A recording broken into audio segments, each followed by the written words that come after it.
અક્ષરધામે કેમ જાશો જીજ્ઞાસો, અક્ષર જાતા માયા રોકશે.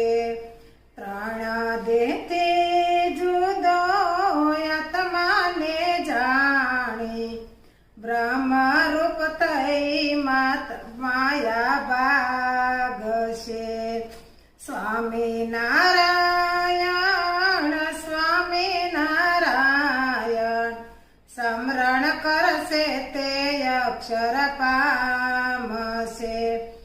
અક્ષરધામે કેમ જશો જીજ્ઞાસો, અક્ષર જાતા સિદ્ધિઓ રોકશે. સિદ્ધિઓ તો